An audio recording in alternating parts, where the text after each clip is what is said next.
Hey everybody, it's Jason Blaha here, and once again it is time for my client Robert's vlog, and this is one of his deload weeks. He's cutting at the moment, but we still deload because he has to have it. And as you guys know, Robert deloads every fourth week. Again, it's an issue we have from people being hard gainers, being way underweight a long time. A lot of times I see prolonged time for these people where their tendons still hurt. They get inflamed easy, their joints get inflamed easy. You know, he still has some shoulder issues and everything. And if you guys recall from part one of the vlog, where we went back and I showed you guys, his transformation, he was very, very, very skinny. Like, we put on 50 pounds. All right, he's gained 50 pounds. We're now cutting because he wants to trim down a little bit of the gut he's gotten. He's not happy with it. So we're doing a shortcut. It's not going to be real long. We're thinking 8 to 10 weeks tops, if that. He wants to get down a little leaner, and then we'll go back to slow bulking again for him. But in the meantime, we have to continue to do his deloads because otherwise his tendons and stuff just can't keep up.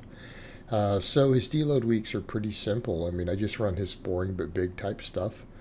And for people who are curious, yes, he's still running kind of a variant of 531, but we built him originally on conjugate. He has chains, he has specialty bars. So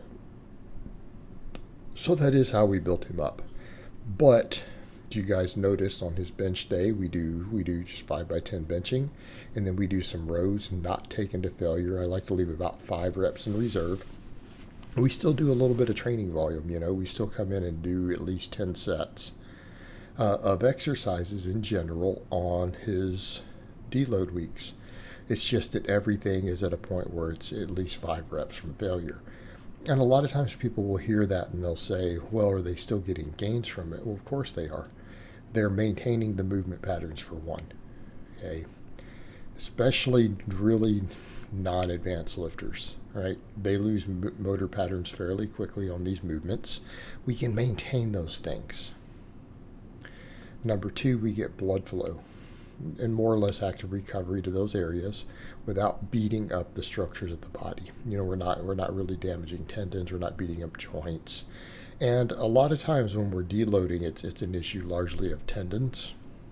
Yes, there's a systemic response, but there's also the concern of localized trauma, connective tissue, stuff like that. So it's stuff that we have to be aware of for these things. And so, again, we're loading things back down to a point to where we're not inflaming tendons, but we're still getting blood flow to everything. Also, because they have previously trained into a state that was difficult to recover from, and in his case, that only takes about 3 weeks. What have we done? We're at a point where the deload week itself still rides on the tail end of that. Right, it still rides on the tail end of that. Now, eventually, I'd like to take him back to conjugate, but the problem we have is a little bit of inconsistency between his commercial gym and home gym with all of his bars and things. So it's just simpler for him to run this right now. So eventually, we will take him back there because I've told him the problem with these sort of systems is that they eventually do cause more and more overuse. They're harder to recover from. And I would say that's one of the biggest downsides to 531. It removes some of the problems from things like linear periodization, which for most people destroys you. All right, just doing basic barbell work with linear periodization and a few accessories eventually causes a lot of overuse. We see the guys drop out of the game. And even people who hyper focus on the specificity of their classic lifts too much in general, right? We've seen potentially some YouTubers get out of powerlifting and strength sports and stuff who, were OG YouTubers like me. They're out of the game. And here I am continuing to do it. And that should tell us something about the problems with some of these methods. Like some of the methods that people are like, well, the IPF guys, the champions don't do this. Yeah, but how long are they in the game? We're right back to that point of that high specificity. When they're doing nothing but squatting, benching, and deadlifting, with some accessory work, but that is the focus of it, high frequencies of their classic lifts. And then a lot of their work is just very close variations of it, like pause deadlifts, a Larson press, so on and so forth. All right. We get into these situations to where The main movement patterns are being done multiple times a week. And I get that from people. Some of the younger coaches I know are like, you should bench at a much higher frequency. I'm like, I'm 45 years old. Do you want me to retire from lifting in 2 years? Because it sounds like that's what you want me to do.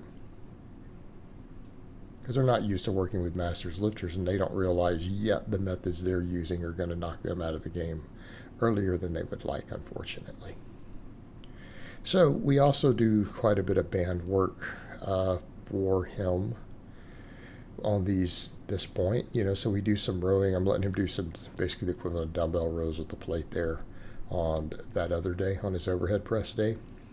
We still do a lot of his band work. I like to do high rep band press downs and high rep band pull aparts, just to help with his shoulders and elbows. These are historically an issue for us. It's the same reason you only see him close grip bench. He can't handle wider grip benching. But I like to keep him doing, there he is, I didn't realize this is in the footage. Just to show you guys his back. But again, he needs the extra tricep work for 1. 2, we need the tendons. And again, I really, really want to bring his triceps up more. But the problem I run into with Robert is those tendons. Those tendons can be a problem. And so I'm hoping eventually all the high rep band work, if I can get him to do it consistently, which sometimes has been an issue. He's like, well, I don't know that I get much out of it. And it's like, no, we need to do it. Because eventually I would like to take him over to where I do some bigger, heavier tricep movements, but I've got to get his tendons healthy enough to do it. And once we can do that, his bench will climb. Okay. So deadlift day, we still do deadlifts. Right? We do hanging leg raises, and we do some lighter weight good mornings. So that's the other thing too. We keep the band work in. We keep some ab work in. Things like that. And I like hanging leg raises. I'm a big fan. You guys know I love the hanging leg raise. I think as far as ab exercises go, I believe it carries over to the squat best. Of course, then he does, again, good mornings with a weight, much lighter than what he can handle. Keeping in mind, he's pretty strong on good mornings because, again, what do we have? Long femored lifter. He's over 6 foot tall. All right. We find that the good morning for those lifters is arguably the best assistance movement or accessory movement. Really, I think it almost counts as an assistance for these guys that there is. If they're going to power squat with a wide stance, all right, and they got long femurs, they almost have to good morning the weight up anyways. It's almost unavoidable. So what do? We do the good mornings. We do good mornings. It has direct carryover to their squats. For guys with those sort of structures who have to squat that way, there's direct carryover. Get strong on the good mornings. Their squat will climb. It'll climb. So, and of course, we do lots and lots of band work still for him, just to keep those tendons healthy. All right, guys, but that's really all I have to say on that today. I hope it's been informative, and I'll talk to you guys next time.